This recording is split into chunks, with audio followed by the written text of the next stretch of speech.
Hello and most welcome to Age 841.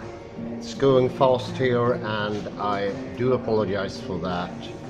Reason being, once more, a wonderful book of Rodolphe Gasché. It is simply without equivalence in any piece of philosophical literature I ever stumble upon. It might sound a lot, and I do not include Ian McGilchrist's both books and other literature that are outside philosophy. But within philosophy, and I would say also the history of ideas, it's unbeatable. And part of the reason for my praise for the book, and of course Rodolphe Gasché himself, is that he assisted in my struggle to understand Derrida and the tendencies, the method, the inclination he sort of points to in all his works. So it's, one could say it was the lacking key for me. It fixed everything. And I have no idea what I would have done without it. I'm so incredibly happy that I have in my possession this very book. And of course I will not in the long run make do with a borrowed book from university library, but within these 320 pages is an amazing exposé of Jacques Derrida, and the praise that is all over the book is well worth. It's accurate, it is incredibly good, and I don't think Rodolphe Gasché is a name to forget. I actually did now, I could not refrain myself from checking him out. I'm really sorry. I promised myself I shouldn't do that. He turned up, the chap had some odd traits. He's born in Luxembourg, not many people are from there, and he started, apparently, if I understood it correctly, out in translating Derrida to German, which is actually the biggest language of Luxembourg.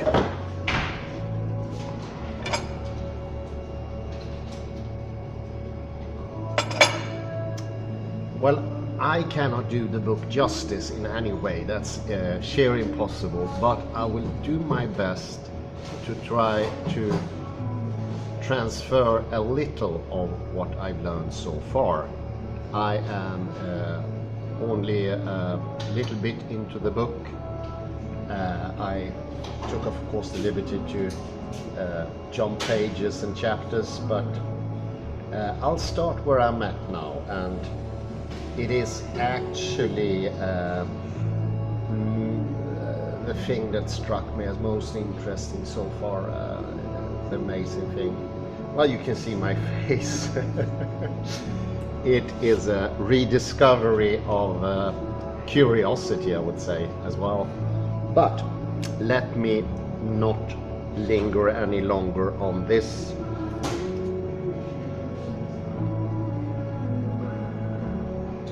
Well, I call this lecture Putting the Person Together, and when I say putting the person together, I mean person in a very extended way. This is my first take on doing a deconstruction of myself without citing or imitating directly Derrida.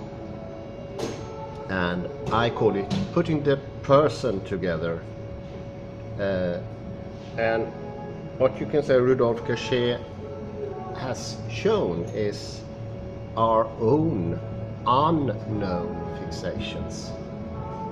We probably have a lot of fixations, not all of them we can point out, but potentially somebody in the world could point out even my unknown fixations, at least some of them. But this is a fixation nobody on this earth can point out to anybody else in a way, not verbally, not definition wise, not as an explanation in a normal sense. So, and it's a fixation, although it is so unknown and in some aspects unknowable, it is still a fixation that leads to massive results. Massive is an understatement. It has consequences that are enormous. The Russian invasion of Ukraine is nothing in comparison to what this fixation, I would change that name later as well, leads to. And since it's completely unknown, we are bound to live our lives without having any clue that it's there around us. And it's the mirror image, and do not spend any energy in trying to understand what is meant by the mirror image at this point. I will get back to that in later lectures. It doesn't lend itself to a verbal explanation easily, but once I get my grip on the method, because this is a method, this is not facts, it's not information, it's not Rudolf Gachet's take on Derrida in that way. There are such books, I think even by Rudolf Gachet, where he tried to explain how he perceives Derrida. No, this is nothing but a journey into what deconstruction, how it works as a method. And then, as I mentioned in the last lecture, every time Derrida does something, it's unique. So deconstruction, or his realization of the mirror image, is not in what he writes. You cannot get that out of his texts. And this is something that Rudolf Gachet is pointing out.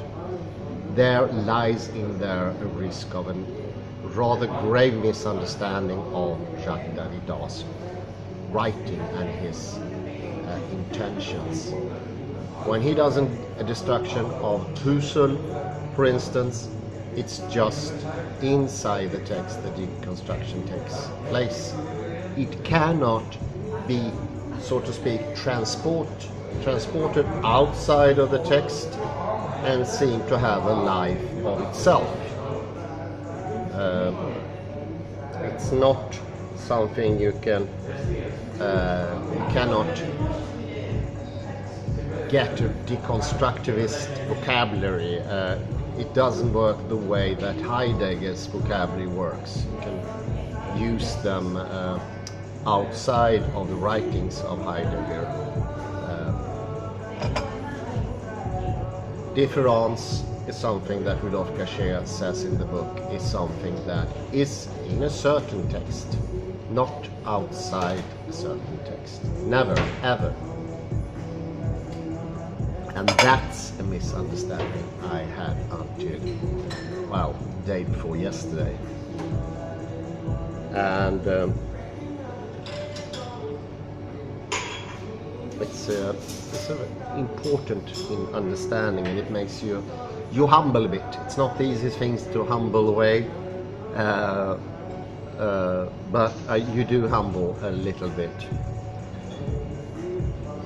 The person I would deconstruct today is a person that is gravely affected by this fixation or limit on things.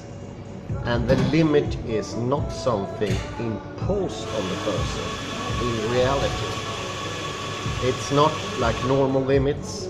For instance, in this calf, you're not supposed to vape. That's both a definable limit, can be explained, and it's also an external limit. Whether I don't want to debate myself, it's an internal limit. But this is more of an internal limit. It's not outside coming from. Although the things that tricks us seem to be coming from the outside. And this is the point. This is where Rudolf Gachet puts in the knife. It really seems to us living beings as this fixation is coming from an external place. And Rudolf Gachet shows that it is not necessarily so. Not necessarily so. And that is, I would say, my first try at getting sort of a very, very short explanation of it. You will get an extended now. Let's continue with the person. The person is affected. What happened to the person? Its imagination has been relocated to transcendental or non-worldly place, or some small part of the brain. The childlike part maybe. Imagination is something that children has, not something that adults should pay too much attention to, or one should not let one thought go into imagination too often, and keep your eye on the ball, so to speak. And this general idea of the imagination, but also thinking and our hopes, our wants, our intentions, is completely adherent, is completely connected to the outside world.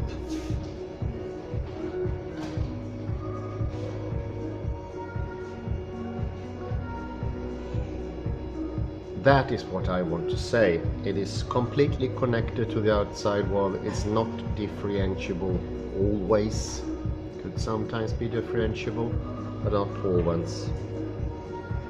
But that's a coherence that is not possible with the worldview of isolated reflection. If you remember episode maybe 20 times earlier, I spoke about 3 versions of reflection. Isolated reflection, one of them. Philosophical reflection was another one, and the third one being this absolute reflection.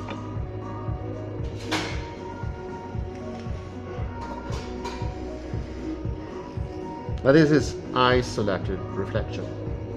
So let us take a closer look of what does the isolated reflection do to this extended concept of the person.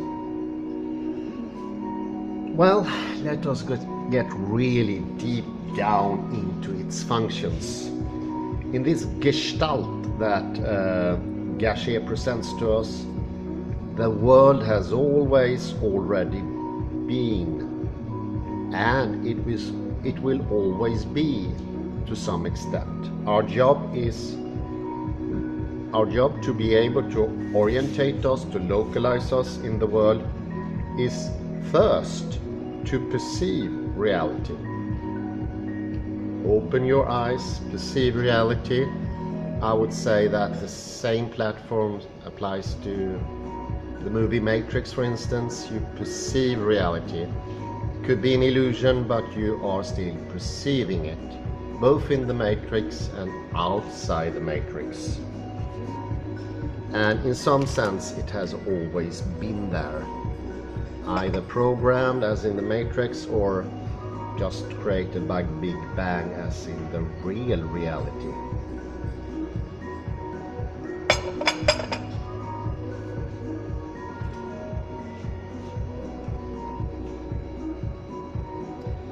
And we need to localize us. We need to know where is the mirror reflection.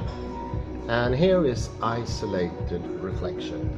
I look into the mirror, and it's perfect here now because I am presently looking into the camera. And the idea it gives to me is that the camera slightly distorts, takes away some of this light that is around here because of the inherent limitations in the camera. Every camera has limitations, there is no perfect camera. What I see in the camera is going to be slightly off, not the perfect Hans Johansson who's sitting here, but something that's slightly off. By thinking like that, I get the gestalt that there is a real Hans Johansson, not the thing I see in the camera, something even more real. And that goes for every mirror as well. And when this gestalt was established, it was even clearer, because those mirrors in the antiquity or earlier on really did not show the person as it was. Maybe they were made of bronze or copper or some crude glass. It was even clearer that there was a perfection behind the mirror image. So the mirror image gives the idea of a perfection. Something that is the true image, not the copy. You see? The mirror image, that's the copy, but what's behind the copy is the real reality. And of course, the second thing is I cannot see that. That's very important. I cannot see that. And that leads my whole experience, perception, to make an experience. It is an experience, it's not a concept only. Make the experience that there is a true thing. And then after that is done, you can forget about both the mirror and the mirror image. Once that's established.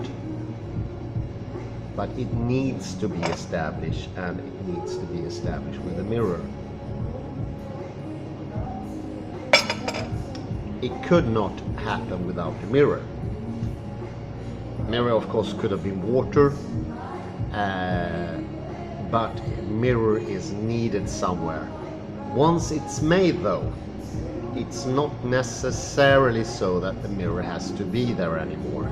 Then it's already established, and it takes on a life of itself. And if after that establishment mirrors would have escaped from the world altogether, it's possible, reflections cannot disappear, but if that would have happened, we could never ever go beyond that limitation. I think that's a hint to what it's about. It's an experienced thing. It's before concepts. It's a priori any experience.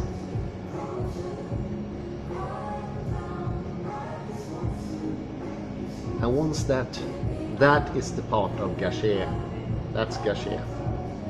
It doesn't sound much, but it is much. But after that we can start with different things that we already mentioned. Obviously, if I have somebody sitting here that is the original, the true Hans, that will in itself establish subject looking at object in space. And there you go. And you have logocentrism, phonocentrism, all that makes sense. So all the different deconstructions of Derrida, I haven't read all of them, and all of a sudden they all made sense from his own perspective, his own intentions, the intentions coming from the philosopher's inner side. And of course we have this in neurology until recently. There it was called representationalism. This is also what Wittgenstein is referring to as the picture that hypnotized us, and so forth and so forth.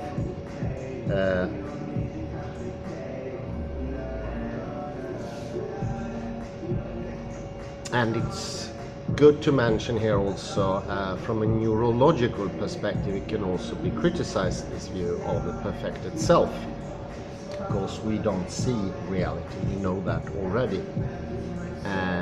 But that won't be as effective as a tool as the mirror image. It still is going to be a proof only. It doesn't get into the a priori until I experienced it myself, as Derrida did, and as I invite you to do as well, because it's quite a marvel to do it.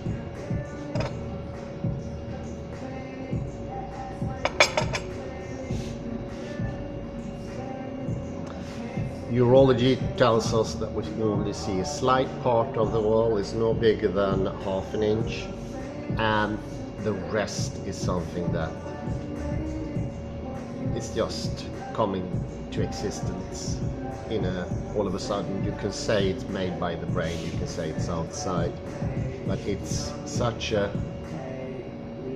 interwoven connection, so neither is true and neither is false. I think that's rather correct to say, the whole thing.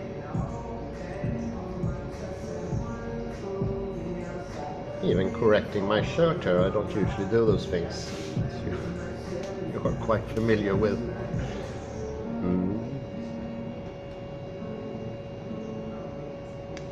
In the isolated reflection, this perfection idea, that the perfected thing is what looks into the mirror, that is the original. Nothing is malleable. It also gives this firmness idea. The thing looking into is perfection, and it's like almost in the process we add another perfection. It's not changeable by the one looking into the mirror. See what it induces a sense of passivity.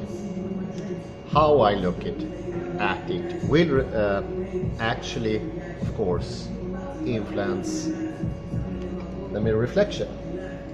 But since the idea of perfection on the other side, where I'm sitting now, is already established, we can all call those deviations of different sorts, and we can start talking about the camera as a deviation, as I already mentioned, or the mirror, and that's why the name, the chain of the mirror. It is immensely important, and in this excellent title, the clue is already there. It's the chain of the mirror, that little foil that is behind each and every mirror.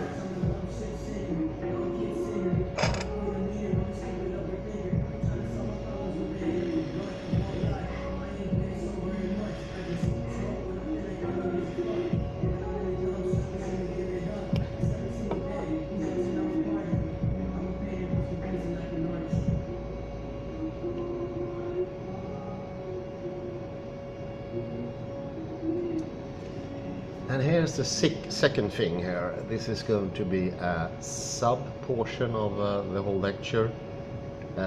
It is also something that enters in all of them, but for clarity we say it's underneath self-reflection, and that is self-identity, because self-identity also comes from this. And it's rather cumbersome to explain, but it's that I am the self. I am equal in some sense. That is not something we could see, so that we have to stretch our imagination a little bit. We cannot see identity in the world, because nothing is situated in the very same spot without being the very same thing. You can have two things next to each other and you can say they are identical, but they will not be identical, just because the light will be slightly different and it will not situated in the same place. But from the mirror image comes, this is marvelous, the idea of self-identity. I am identical to myself, and that implies a handful of things: that I am, at least in some sense, permanent, at least from one very small movement to the other one. Could change afterwards, but I would be at least permanent for a millisecond or a second, which is quite enough for this. Something that would not be acclaimed by science. Actually, not. It's not the situation in quantum mechanics. Self-identity doesn't apply there. We remember already from Julian Barber that he's never identical to himself. But this is a better way of going about things, because here we get a method to show that self-identity has a birthplace. It starts with a mirror, and it starts with the isolated reflection. Do you see the relationship here? It's almost like self-identity is some sort of offspring of the isolated reflection, coming from, one could say. And self-identity is something more than the concept. It's before the concept. It needs to be established before we start speaking about self-identity. So we have a gestalt, and from the gestalt comes the isolated reflection, and sort of its child, the assumed self-identity that we cannot see of the thing looking into the mirror becomes established. And for that establishment, the mirror is no longer needed, actually. Could help maybe, but is no longer strictly needed. It's enough to have the idea that the thing looking into the mirror is perfected. It's the original.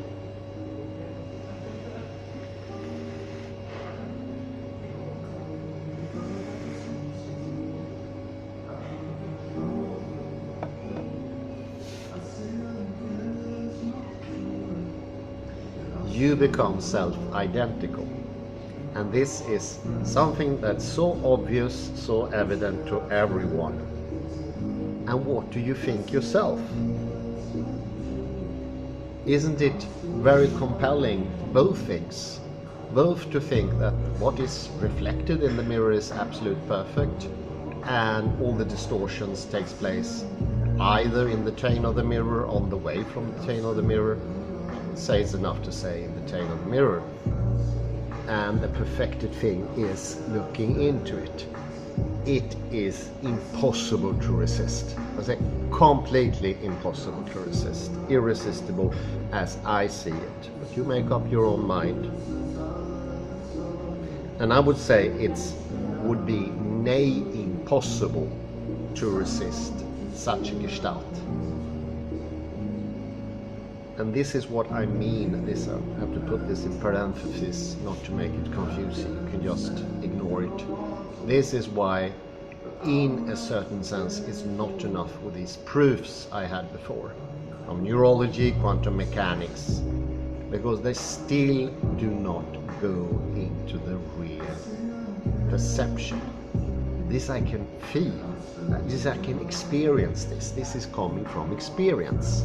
And this is what we mean with its a posteriori, before thinking starts, before we laid out the plan, before we even open up our eyes. We open up our eyes already with the idea that there is something external to look at.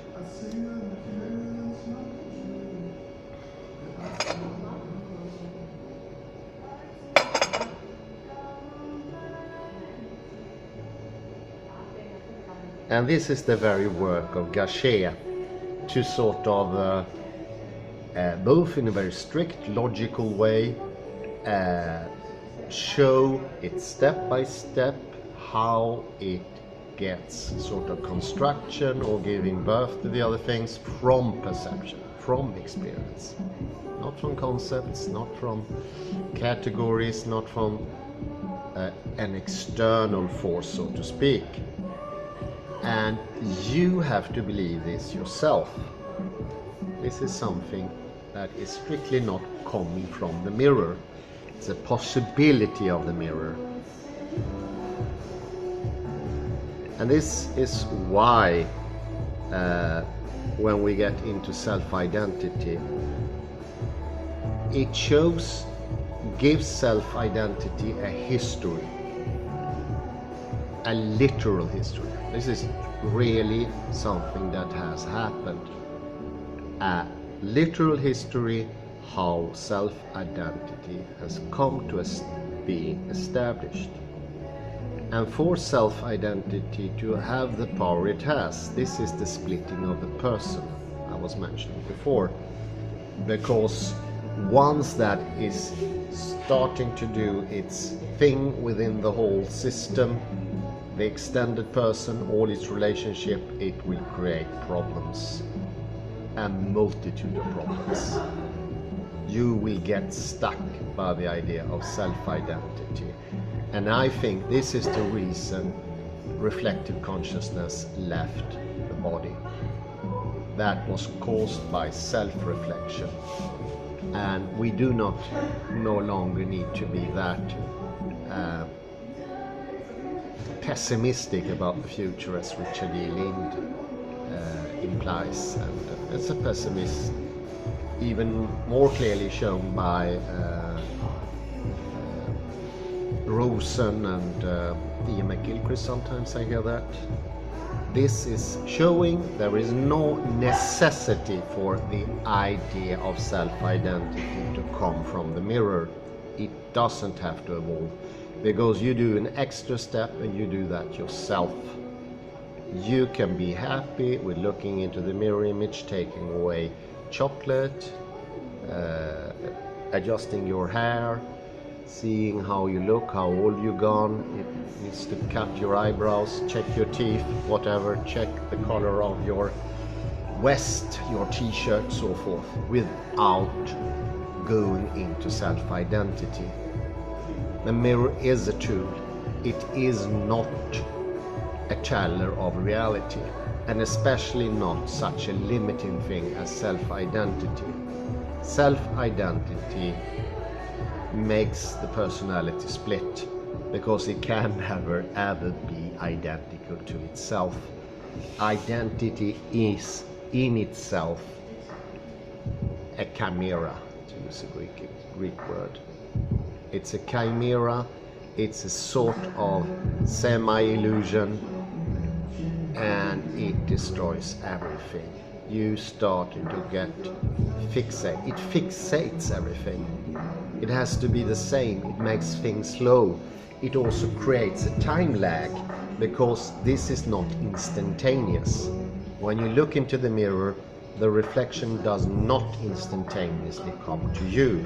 There is a lag, and this lag we are completely aware of. There's no risk that our system doesn't know that. Therefore, we are going to be out of sync. And the localization we create is dependent on self-identity instead of where you truly are localized. That's not the same thing. It's rather complicated, I will get back to that, but it's very different to have a localization coming from this artificial construction of this birth of the mirror, this experience of the mirror. It's not artificial in the common sense that somebody made it, but that will lead you astray when you localize yourself. And there is impossible to localize yourself with this time lag, and it's also a lag in position. Are you really situated in the place 1 meter, 1.5 meters from looking into the mirror? No, you're not. Your attention goes outwards, it goes backwards, it goes upwards, it goes all the way. It's not just this two-dimensional flat surface. You see now why we perceive ourselves to be two-dimensional. They don't do it in India. There's a very good reason therefore. The mirror image was never established there. It doesn't have to be established. It is not a necessity, and in all aspects it's enough, as Gachet did, to say that the establishments of self-identity from the mirror image is not a necessity to kill it off, to make it harmless. I think that's the best word. We do not attack it, we do not criticize it. It becomes something that is no longer a problem. And questioning the necessity of a self-identity is something completely unheard of in the humanities, I would say. And I would say most subjects, whatever, and also in common sense, well established. It would be established even with a person who doesn't have speaking capability, a mute. And that also holds for the idea of this singularity, that there is only one Derrida, for instance, and that his deconstruction is something that could be sort of lifted out of the text. Here's the text. I lift it out of the text and I put it somewhere else. No difference is made in the text, in this very book, not a general book, because self-identity also allures to generality. And we become these passive onlookers as well. I won't dwell too much on the passivity, because it's actually another, so to say, explanation mode to help with the self-image or the mirror image. But it has to do with passivity, because you are passive when you look into the mirror. You're not in action. A human being is always in action, and the idea that we just look into the mirror and thereby establish something that is not coming from activity is it in self something that is not of this world. Passivity doesn't exist. Feeling, experiencing, perception, none of these things are passive. They are all verbally activities, as the Hopi language showed. Yes, well, Hopi language is interesting. It interested me quite a lot, but it is something that doesn't lend yourself directly to experience. This is stronger. So taking deconstruction, for me, admirer of Derrida as I've been for so long, 25 years, this opens up the possibility for me myself to do the method, because it is a method that can be taught and it can be applied to whatever you prefer to put it into, whatever. And it will also heal you as a person, because self-identity within the person makes a lot of troubles. Worst case scenario, you will end up like a person who says, I cannot look at my own thoughts, because that's a splitting of myself. It's a splitting of the self-identity of the individual, and so forth. There is a load of problems. I won't mention them today. They are also helpful in understanding the mirror image, but the essential bit, how it sort of disrupts the flow of the personality that's working out, working toward the world, not into the mirror, and especially not into the mirror image, because it's not about the mirror itself, it's about the mirror image. With this beautiful view, I think I will round up here. I have to tell you, I'm very happy, but I'll say a very pleasant afternoon, all you onlookers, and see you soon. Bye bye.